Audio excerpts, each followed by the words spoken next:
লক্ষ সাহাবী নবীজিকে রাত দিন দেখছে, সকালে দুপুরে বিকালে রাতে, পূর্ণিমার চাঁদের নিচে, আলোতে অন্ধকারে, একাকী প্রকাশ্যে, রাস্তায় ঘরে বাজারে হাটে ঘাটে, যুদ্ধের ময়দানে দাঁড়ানো বসা শোয়া, বাথরুমে ঢুকতে, বাথরুম থেকে বের হওয়ার পরে মসজিদে ঢুকতে, মসজিদ থেকে বের হতে, চুল খোলা চুল ঢাকা, চাদর পরা চাদর খোলা, দাঁড়ানো বসা, যতভাবে সাহাবারা দেখছে নবীজিকে, প্রত্যেকটা সাহাবী বলছে এমন সুন্দর আমি জীবনে আর কাউকে দেখি না।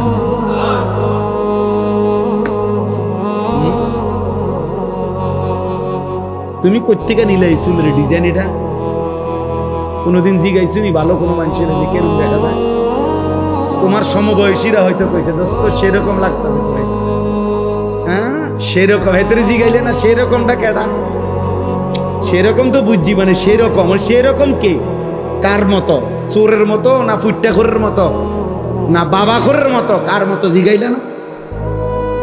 কারণ জুনায়েদ বাগদাদির মতো তো হবে না, কথা বলে না কেন? বাইজিদ বুস্তামির মতো তো হবে না, ইমাম বুখারীর মতো তো হবে না, ইমাম আজম আবু হানিফার মতো তো হবে না, তোমার ইমাম সাহেবের মতো তো হবে না, কোনো আল্লাহওয়ালার মতো তো হবে না, তো কার মতো হবে? তো তুমি কও, কোনো ডাইলখুর ফুট্টাখুর ছাড়া কার মতো হবে? তাই না?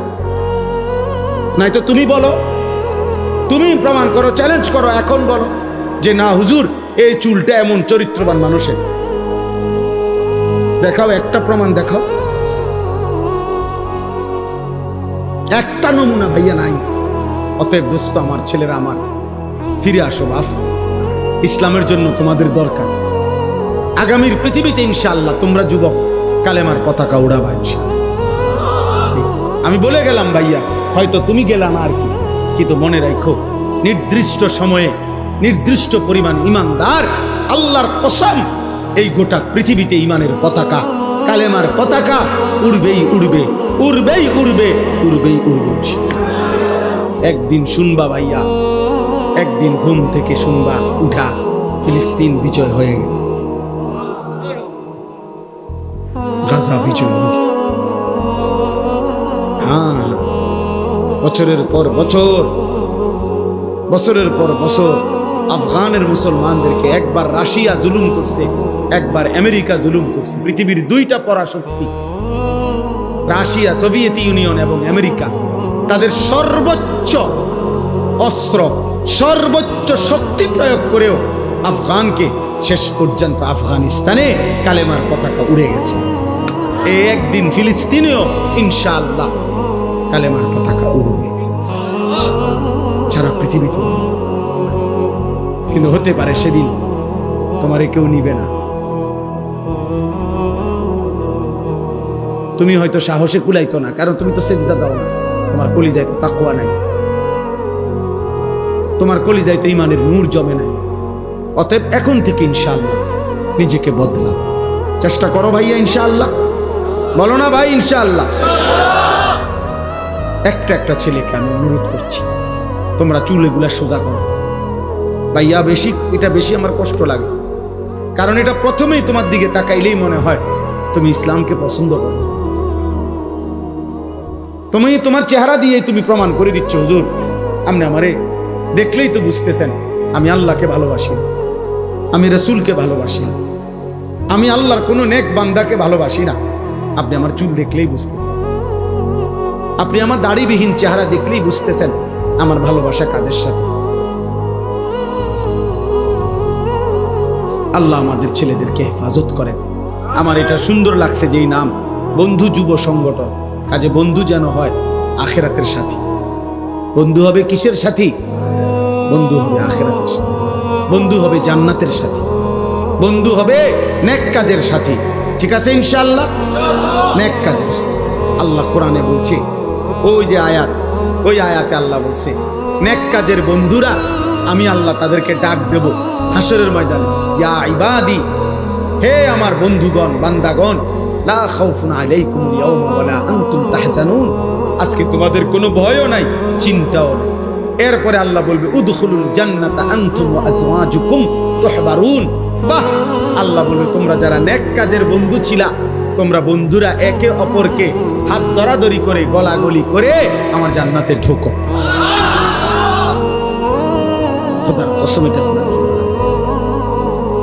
এমনকি এই আয়াতের তাফসিরে আছে যে স্বামী স্ত্রী তারাও মূলত বন্ধু।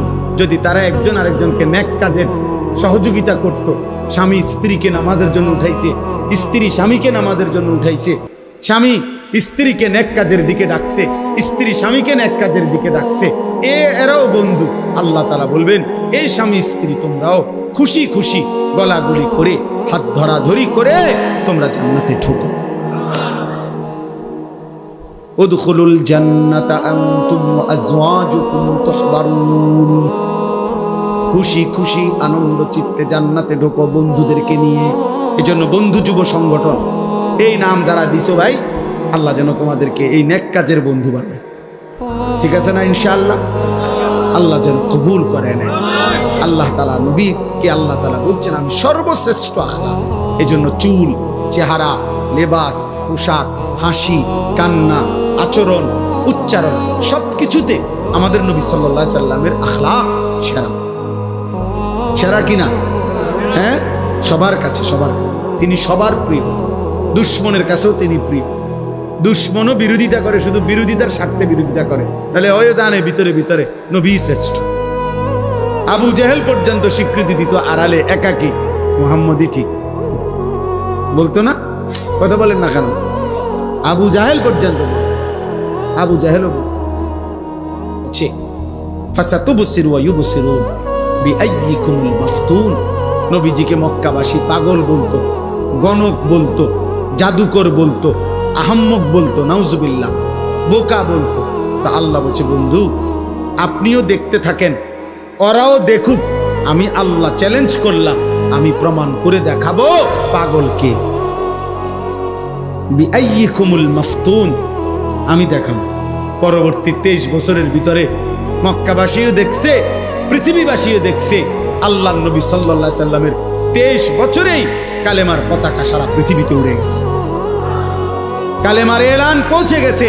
কিন্তু আবু জেহেল, আবু লাহাবের নাম নেওয়ার মতো একটা কুত্তাও আর নাই পৃথিবীতে। আছে? আবু জেহেলের নাম নেওয়ার মতো একটা কুত্তাও নাই। কুত্তা, ফেরাউনের নাম নেওয়ার মতো একটা কুত্তাও পৃথিবীতে নাই।